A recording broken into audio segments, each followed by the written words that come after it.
उपस्थित जिल्ह्याचे अध्यक्ष शिवराज पाटीलजी होटाळकर, माजी आमदार सुभाषरावजी साबणे साहेब, माजी आमदार अविनाशजी घाटे साहेब, आमचे नेते अनेक जणांनी फेसबुक आणि व्हॉट्सअपच्या माध्यमातून राष्ट्रवादी काँग्रेस पक्ष निवडून येऊ शकत नाही अशा वल्गना केल्या। देगलूर नगरपालिका निवडणुकीमध्ये आम्ही कोणावरही टीका केली नाही।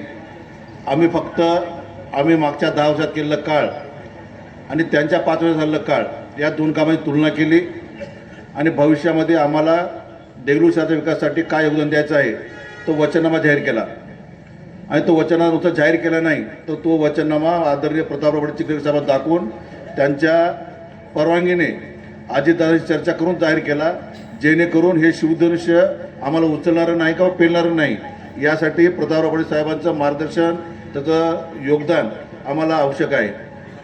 आदरणीय दादा देगलूर शहरामध्ये आमच्या प्रवेशाला आले होते, त्यावेळी दुर्दैवानं शेवटच्या क्षणी पाऊस झाला आणि दादाला त्याचे पूर्ण विचार आपल्यापुढे मांडता आले नाहीत, परंतु लवकरच महापालिका निवडणूक झाल्यानंतर देगलूर शहरामध्ये एक मोठी सभा घेऊन अजितदादांना बोलण्याचं आमचं मानस आहे। तसं आम्ही प्रताप पाटील साहेबांनी विनंती केली आहे। मित्रांनो, आपल्या सर्वांना सांगू इच्छितो, दादा देगलूरमध्ये मी जेव्हा राजकारणाला सुरुवात केली तेव्हा अशोकराव चव्हाण हे राज्यमंत्री होते नगरविकास खात्याचे। त्यानंतर आपली पक्षाची सत्ता आली राष्ट्रवादी काँग्रेस पक्षाची।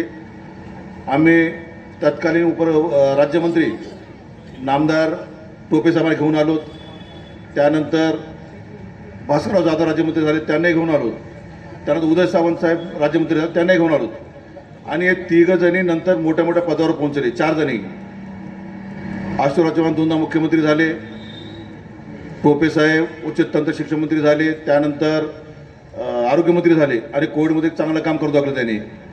त्यानंतर भास्करराव जाधव मंत्री झाले कॅबिनेट, उदय सामंत आता मंत्री आहेत।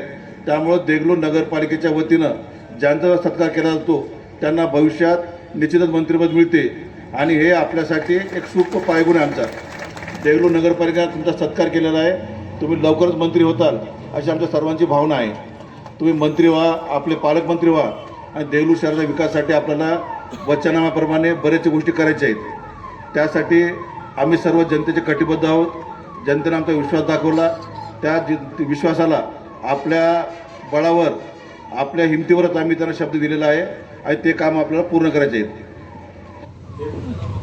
देगलूर शहर एक महाराष्ट्रामध्ये एक चांगलं शहर झालं पाहिजे, देगलूर शहरामध्ये काहीतरी वेगळं पण असलं पाहिजे यासाठी आम्ही प्रयत्न करणार आहोत। आम्ही वचननामा दिल्याप्रमाणे बीज गुणन केंद्राची 30 एकर जमीन आपल्याला नगरपालिकेच्या हस्तांतरित करून घ्यायची आहे।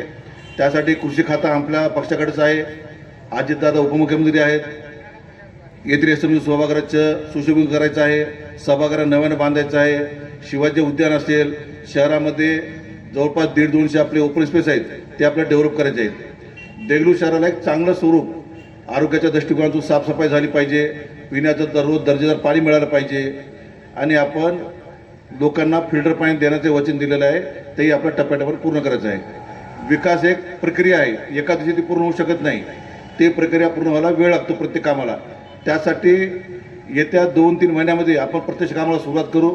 आज आमच्या भगिनी विजय मालाताईंनी आज चार्ज घेतलेला आहे, नवनिर्वाचित उपाध्यक्ष नगराध्यक्ष अंकुश देसाई झाले आहेत आणि सय्यद मोहिद्दीन साहेबांनी संतोष मधुकरराव नारलावार हे दोघं आपले स्वीकारच झाले आहेत। त्यामुळे सभागृहामध्ये आपलं पूर्ण बहुमत आहे।